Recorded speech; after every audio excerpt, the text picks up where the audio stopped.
Alright, it's recording. Pointed at me. What I'm going to do is demonstrate exactly why it's important that we remove this concrete, mostly because of life safety concerns. We're approximately 50 feet in the air at this point. If you look here, Greg, we've got a substantial crack in a piece, and I'm going to go ahead and pry it off. And if you bring the camera over this way, you can see it's just being held on by caulking, and the caulking is visible along the crack line. As you can see right here, we've got a lot of rust and deterioration. This is an existing post base that was cut off, left in the concrete. It would be original equipment on the building, showing large signs of rust, which obviously created the crack. When it was caulked over years ago, 4 or 5 years ago, when the building was painted, everything inside was left to continue to rust, and that's why you have this. I feel it's very important that a piece of concrete this size should be removed and repaired properly to ensure that it doesn't land on a person, a vehicle, anything, create more damage or injury. So now I'm going to go ahead and I'm going to do some chipping, chiseling. The point of chipping and chiseling is, instead of just caulking the crack or just pulling that piece off and repairing it as is, we want to get rid of all this. We want to get down to the solid concrete, which most of this appears to be pretty sound. Hopefully it'll be a minimal repair, but right here we have a visible crack with just a little bit of chipping.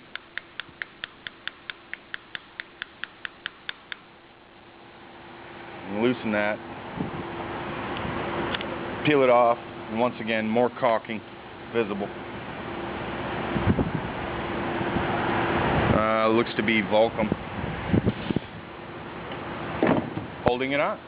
And if you bring the camera around this way, Greg, you can see the crack continues. If we were to repair it at this time, it would pretty much defeat the purpose of repairing it at all, as this would probably stay intact due to the quality of the products we're using. However, you can see a visible crack line here that's just going to come loose in the near future and once again create an issue of safety. So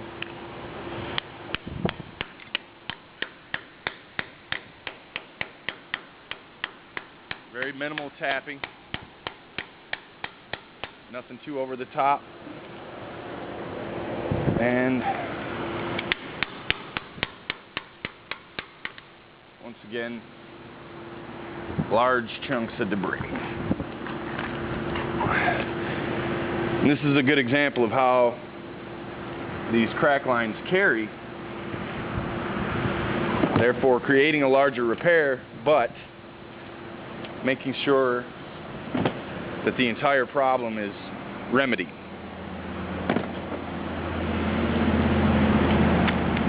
And obviously making things more cost effective.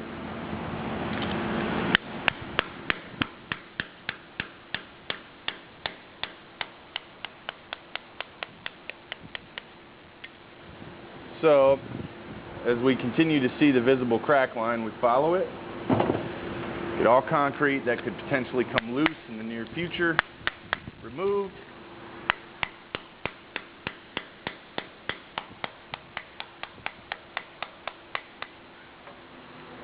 And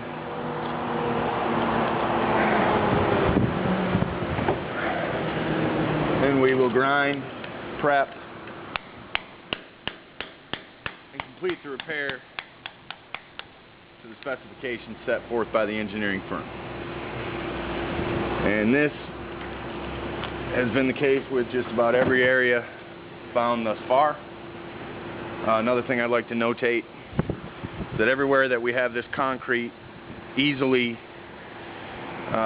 coming off, without much work at all, we have exposed rusted reef steel, which is creating the problem. So if we don't expose all that steel, it's just going to continue to get worse. Once we expose it, clean it, and apply the proper products, we should have a good, solid, sound repair.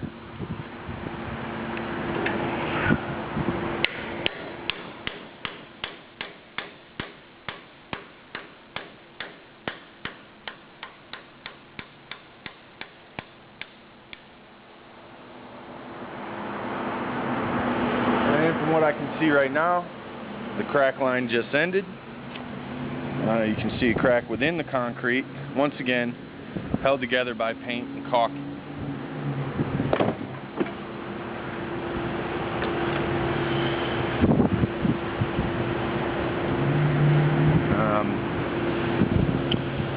A large piece of caulk inside the crack. Now we come over this way. Things look, I do have one minor crack here. A little bit of tapping. We'll loosen that up.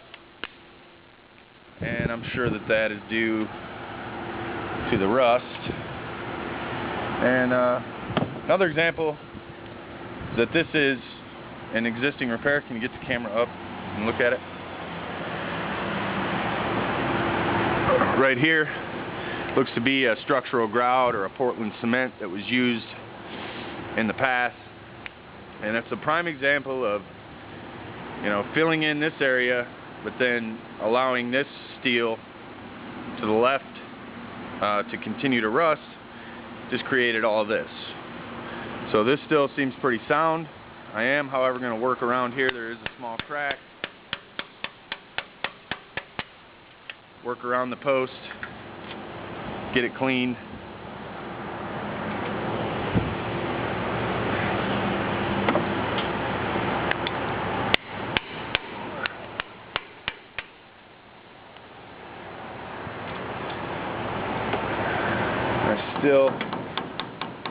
Now what appears to be a crack here is just a cold joint.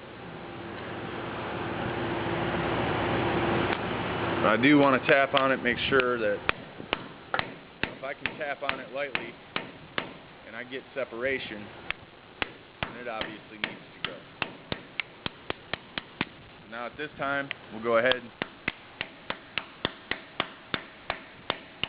chip off some of this face, expose the hard concrete, we'll allow that to dry as it is wet right now, which is another thing I'd like to point out, Greg, right here.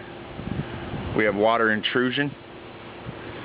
You can see that the concrete is dry up here, but everywhere that the steel is rusting, everywhere that there's major rusting, we have water, which means that if we don't stop that, once again it will continue to get worse. So we drop down a little bit lower here. You can see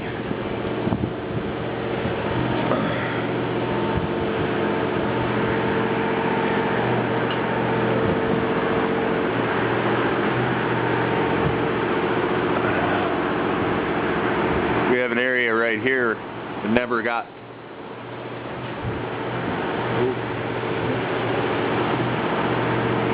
paint.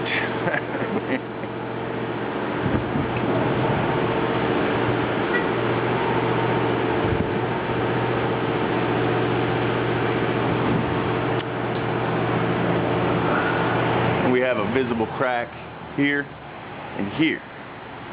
So now that that's obvious, we're going to move around